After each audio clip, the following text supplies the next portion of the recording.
انا مش عارف اجيبها لتوكيل كوبرا ازاي، بس انا الصراحه مش ناوي ارجع العربيه دي. لو انت شاب وبتحب العربيات زي كده فالعربيه دي معموله علشانك. كوبرا ليون.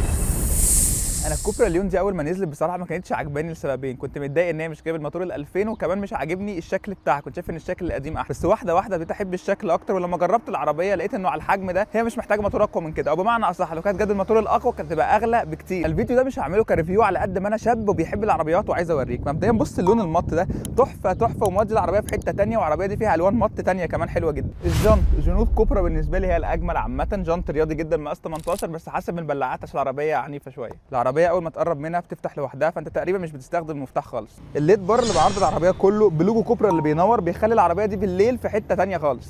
دي حاجه مش مميزه على قد ما هي جديده، ان الشنطه بتفتح من هنا، والشنطه مش صغيره عامه، مساحتها حوالي 380 لتر. سماعات من سينهايزر وامبيانت لايتس بتخليك تنعزل خالص عن العالم بالليل.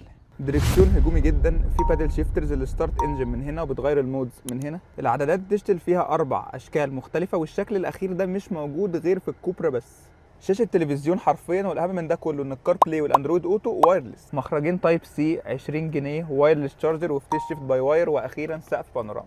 بتيجي بنفس موتور في دبليو المشهور ال 1400 سي سي التربو اللي بيطلع 150 حصان و250 تورك، مع الفتيس الايسن الثمان نقلات. وانا عايز اسير الجدل واقول ان انا بحس ان الفتيس الثمان نقلات في عربيات مجموعه في دبليو ال 1400 سي سي احسن من الدول كلاتش، وتقريبا بيدي نفس الاداء واعتمادي اكتر. ايه رايكم في النضاره بس؟ الاجه.